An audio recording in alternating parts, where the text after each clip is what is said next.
Welcome to Cohesive Friendship Unit. My name is Chris. I'm here with Jake, Hey guys. Jeramey, What's up, boys? and Brian. What's going on? It's the end of an era, boys. End of the decade. We're heading into the roaring 20s. Love those 20s. Love those New 20s. decade, same me. Yep, new decade, same me. Sadder Yep. me, sadder me. Ooh. One day older and closer to the grave. Older, wiser, no. Alright, but end of this decade means we get to reflect on a decade of video games. We are all going to give our game of the decade. It's hard to give a game of the decade because how do you give a game of the decade? Game of the year is hard enough. How do you do game of the decade? So, How do you remember a whole decade? well, yeah, that's a that's a whole nother thing. But yeah, we're gonna just kind of say what our personal one is and why. You know, was it most influential for you personally, for the genre as a whole, or the medium as a whole, and just kind of have a discussion and celebrate a decade of good video games. We had a lot of consoles. We had like 4 or 5 Nintendo consoles, 360, PS3, Xbox One, PS4. But before we get into things, guys, let us know down in the comments what your game of the decade is, and if you agree with us or not. If you like the video, throw us a like. Alright guys, I am going to go first. And my game of the decade, probably no surprise, something I have described on this channel as a religious experience. I'm going to say Breath of the Wild for a number of reasons. It's like kind of me conglomerating all of the reasons why you would pick a game of the decade. It's like my personal game of the decade. It's, I think, pretty influential as a game. I think it's the culmination of a lot of good things of the decade, and I'm just going to kind of sprinkle in why. So, first of all, the game is massive open world. If you look at the Zelda game that came out in 2011, at the beginning of the decade, which was Skyward Sword, that was very linear with some open parts. And then you look at how the decade progressed. It was the decade of open world games. Metal Gear Solid went open world, for crying out loud. And this took a lot of the good and it trimmed the fat of the bad of the open world, like the useless checkpoints. There are some issues, like there are 900 Korok seeds that effectively do nothing. But it largely looked at the open world idea and just blew it up to 11, and it redefined Zelda. And yeah, I just think it is a defining game that you can look at the Zelda series and see how the games of the decade influenced it. You can look at Zelda as a defining game for the decade, as just being genuinely great and a great example of an open world game, and you can look at it as an influence for the future, where future games already have used multiple concepts from Zelda Breath of the Wild. So yeah, that's my game. But Jeramey. Oh, Yes. actually, wait, we can talk. I don't know. Does anyone want to tell me that that's the stupidest idea ever? Or the best That's a good idea. Yeah. I like it. It's a good game. I agree with you on the open world decade Yeah. point to a bit, to a point, but I don't think that Breath of the Wild is the best open world game. Fair enough. I agree with that as well, but I understand why you would say that. I would Well, agree but- that Breath of the Wild is a culmination of a lot of good things, especially from the Zelda genre, which makes it a good candidate for Game of the Decade. Well, yeah, and those games of not having played a single one, just kind of looking from the outside, they're very story driven, and like the story is kind of deep and it's well done. So yeah, I can see it. Brian can see it. I just don't know that you seem to put a lot on that open world, and I would argue that the GTA series, even that's not my game of the decade, but I would argue that they really pushed that boundary. My girlfriend always says, whenever I bring up Red Dead Redemption 2, the first thing that comes out of her mouth is game of the decade. Every single time.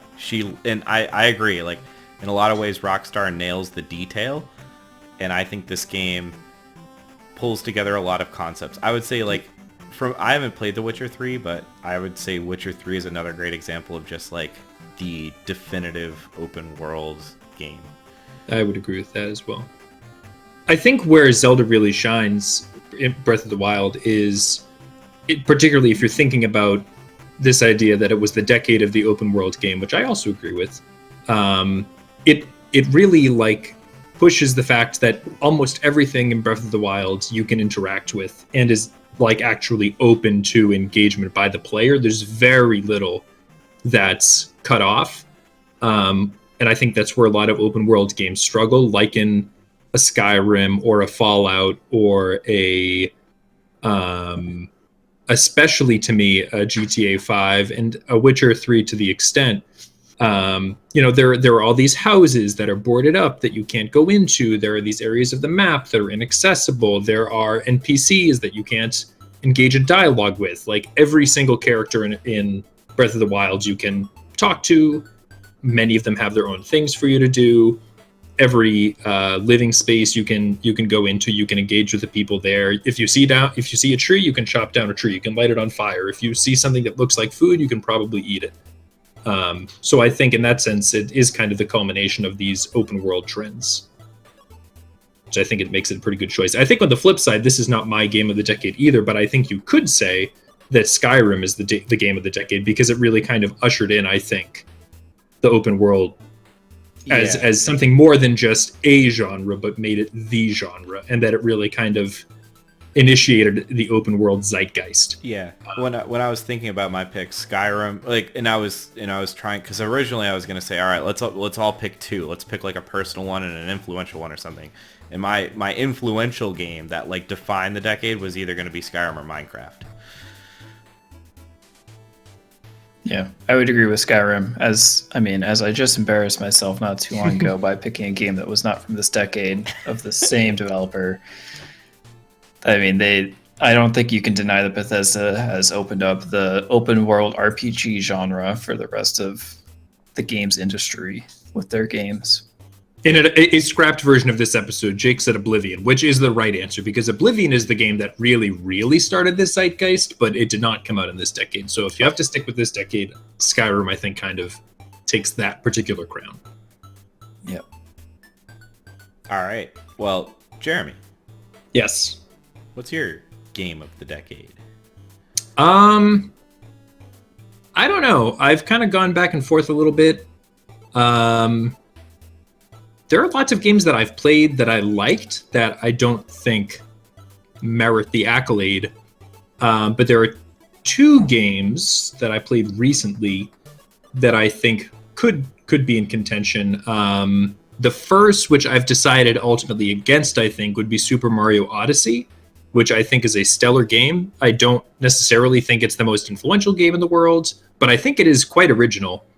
It has a similar vibe to Zelda in that like everything in the game seems extremely deliberate. It offers a pretty huge amount of variety when you consider all the different characters and creatures that you can play as and all of the different ways that they let you interact with the platforming and with the map. It's super, super tight and just extremely fun. Just an incredibly well-made game that is a lot of fun. But I think I have decided to go with Hollow Knight. Which was, again, not necessarily the most innovative game of all time. I'll be straightforward and note that it is my first Metroidvania game that I've played, but it was just a super captivating game when I started it. It was just a game that I absolutely could not put down. It's a beautiful game. The lore is really interesting and fascinating. And what kind of prompted the decision was I was just looking through my logged hours on Switch the other day, and I only played Mario for about 60 hours with my girlfriend, and I played Hollow Knight for over 100 hours by myself, and I actually didn't even do all the endings to the game. So I think you're asking me today. That's what I'm going to go with. Just a really, really high quality game that is muy bueno. I like that choice. You're digging deep. I like that as like a lot of people I think would say Celeste also is like up in that like zeitgeist. Yes, Celeste, Ori as well. Both games that I want to play that I haven't had the chance to play yet. But for me, it was I did end up going with the old Hollow Knight, which is really, I mean, I think most of our listeners have probably played it. If you haven't, I really would recommend it. It's just a very, immersive experience that was pretty cool. I'm surprised you went with Hollow Knight because you are kind of known as our RPG guy, and Hollow Knight is not your traditional RPG. But... It is not an RPG. I do like RPGs, but when I kind of looked back over the RPGs that came out that I've played, thinking about Skyrim, New Vegas, Fallout 4, and The Witcher 3, they're all games that I really like, but they all have qualities that I think preclude them from, being in that top tier. Just in terms of the actual moment-to-moment gameplay being somewhat lacking in most of those games, particularly with Fallout 4. I mean, Fallout 4, it's good. It's not great. Skyrim, I think in retrospect, the gameplay just isn't very fun. Although it really started that whole zeitgeist, and so many of the quests are memorable and interesting that I did think about it. And I love New Vegas, but I don't know. It's just it's quite dated. It's kind of janky. I don't think it's been super influential. And now playing Outer Worlds reminds me a lot of the things that I really love about New Vegas, like the factions and the characters and the setting. But also has reminded me of some of the things that are not great about New Vegas, like the somewhat limited maps, and some other issues as well. So Fallout 76 just didn't do it for you this decade, eh? Yo, fuck that game. Damn. Fuck that shit. That shit ruined my whole fucking half a year. I'm so mad about that. Well, no, I mean, I think I respect that choice. That's awesome. Now I'm gonna play Hollow Knight. You got it's it. extremely good. And if I can inject one more thing about Hollow Knight, I think they were one of the first, I would call, AA games developed by a studio that is a little bigger than a couple of dudes in their basement, but not a AAA studio. It's got that polish, and we've seen games like Cup Night and Hellblade and all these other games come out of similar calibers in that same AA. And Hollow Knight was among the first to be released in that kind of AA category. So I would make an argument that Hollow Knight was influential in this decade. Fair point. I think it also, it can get, some significant credit for helping to kind of reinvigorate the Metroidvania genre. I know it's just, there were a couple of games that got a lot of attention that were released around the same time, that I don't think you can say it was the game that did it. All right. Well, Jake, what is your game of the decade? I have a better answer this time. Gotcha. My game is similar in idea to what you chose. You picked a game that was kind of a culmination of a long series of games, whereas mine is the start to a good trilogy of games, and that is Dark Souls, the original. That's my game of the year. And game of the decade. And the reason I picked that is, one, I think that game is incredibly influential as it inspired a whole genre. Much like Rogue inspired the roguelike genre, Dark Souls has inspired the Souls-like genre. I absolutely love Dark Souls. Dark Souls original and Dark Souls 3, I think, are fantastic iterations on the game. I never got to play Demon's Souls or Bloodborne. I heard great things about Bloodborne, but I absolutely love Dark Souls as the breakthrough of that genre. Weird thing is, it came out the same year as Skyrim and Minecraft, which I didn't know, but a long time ago in 2011. And I think one of the things that captivates me for Dark Souls, much like Oblivion, which I talk about all the time, is their environment building, their world building, and just how cohesive I see what you did there. The art, thank you. The art, the music, and everything is to that game. And they're really able to tell a story, unlike any other game, through just the environment and just the things you see, the things that you find in the world, because there's really not a lot of dialogue. There's not a lot of people in those games to talk to. So all the story you get in there, and I would argue that game is very story rich, is all found just in the environment. And that really, I think, makes an argument for games being art, which we talk about pretty often on this channel. So I went with Dark Souls, the original, because I think that was a genre-inspiring game, even though I think Dark Souls 3 is a better version of the original Dark Souls. I had to go with the original ones because it was so influential. Great answer. I think that's a great choice. I mean, think about how many times on internet forums or YouTube videos now you hear it's like Dark Souls, or it's a Dark Souls-like, or it's a Souls-like game. Like, that idea has basically spread through the entire industry, even to the point where a very recent game, Star Wars, the Jedi Fallen Order, that game is largely considered to basically be an easier Dark Souls.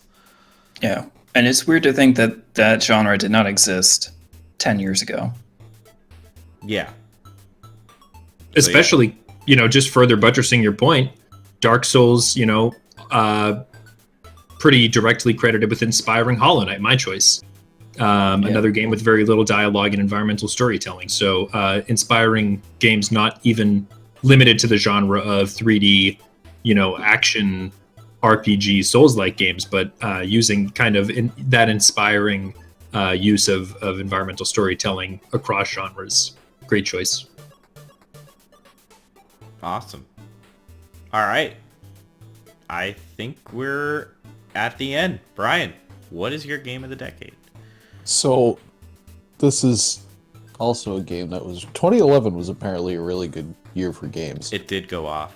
I would have to say Kerbal Space Program for several reasons. I would argue that the open world game decade was almost like the aughts, so like 2000 to 2010, because that was when you first really started getting the ability to generate a world of that size that wasn't just completely empty space, and put things into it and actually give people meaningful interaction with that stuff. I would argue that the teens, the previous decade, so 2010 to 2019, or the beginning of 2020, is the really kind of the indie game decade, because this is when you really like game publishing, for whatever reason, seems like it became way more accessible to more people during this era, and you started seeing the rise of studios that were just a couple of guys in their garage, or a 15-person project that started out as a tech demo and then ended up going way further than that, and so on and so on. I would say that Kerbal Space Program really kind of exemplifies an indie game that made it. If you look back at the early stuff that they came out with, it was not like, it was basically a tech demo at best, if you can even call it that. And to watch that, well, not even watch it, to experience that kind of evolving and changing and turning into what it is now, it feels like, or it seems like, something that other people would want to follow. If you were trying to start an indie game from like, hey, I have this really cool idea for a video game, let's throw some code together and see if we can make like a proof of concept, to this is a fully fledged game that has millions of people playing it and has a really active community and stuff like that. It's really kind of interesting to watch that. In terms of being a game, it's the only game that's actually educational that is fun that I've ever played. There's a lot of games that are like, oh yeah, it teaches you stuff, like especially back in the 90s and the early 2000s, when video games were like the buzzword. It's like, oh yeah, you'll have fun and you'll learn stuff. Like those games weren't generally fun, or you didn't really learn anything, or both.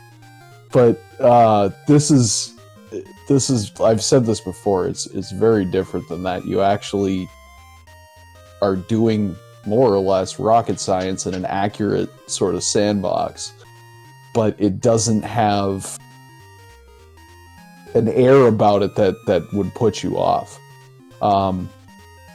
And, you know, as kind of I would say that this was also the kind of the sarcastic decade. Like, if you think back to the early teens, like 2012, 2013, like, everybody was fucking sarcastic, and like the comedy and stuff, it just turned really sarcastic. And the humor in Kerbal Space Program, and just the way that the interface and little tooltips and stuff like that are put together, it has that air about it, and it kind of pulls that in, that aspect of this decade in as well. I know it's way out there compared to what you guys are talking about, but it's definitely been one of my favorite games that I've ever played. And you know, it really kind of straddles a very difficult line to walk.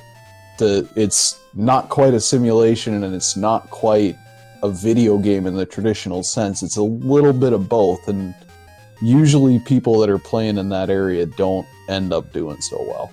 So kudos to them, and I'm looking forward to KSP2.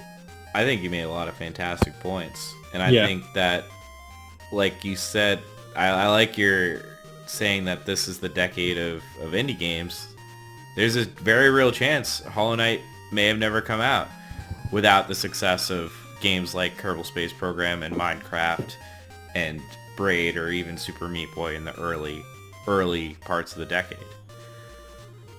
Yeah, like, there must have been something that happened technologically that enabled this, but you started seeing indie games being like, okay, this isn't just a piece of trash. This is something that we need to look at seriously because it has some value to it. Just because it's made by a few people doesn't mean it's not valuable. Yeah, 100%. Very well said. Hundo P. Hundo P. Hundo P. All right, guys. We got games of the decade. Yeah. We got games of the decade. We have multiple games of the decade. I like it. We got these are all I like this pick. I like this spread because we got Zelda Breath of the Wild, AAA Nintendo game. We got Dark Souls, which is a AAA third-party game. Hollow Knight, which is a mid to late decade indie game. And then, like Brian said, indie game that's one of many that started or proved that there was viability in indie publishing. Yeah, also just a general spread between action to simulation-ish gaminess. We've seen a lot of games in this decade. Like, there's been a lot of variety and a lot of really good stuff, to be perfectly honest. Yeah. I think we all had a little bit of trouble coming up with our answers. And I really like that it was basically 50-50, quote, indie versus AAAs on our spread. I think that says something also. Yeah. Yeah, we said zeitgeist a lot, which is, that's a $15 word right there. Hell yeah. There you go, boys. All right. I think with that, we're good. What should our game lovers of the decade do, Brian? Well, if you remember the beginning of this decade, go ahead and hammer your thoughts on what your game of the decade would be down in that word box there, because there were a ton of games that came out, and everything's open to consideration. So let's see what you got. And like Chris said at the beginning of the video, we are giving away a copy of Darksiders 2 on Steam. If you want some shit from us on Steam, go ahead and click that subscribe button, and maybe you'll be the lucky 1750, and you'll get that Steam code there. And even if you don't, we do come out with content all the time, and we do have a veritable shit ton more content like this right here on the Cohesive Friendship Unit channel, so go ahead and throw us a sub, won't you? And, smoke them if you get them, guys. That's all for me tonight, Chris. All right, thank you, Brian. Catch you guys next time.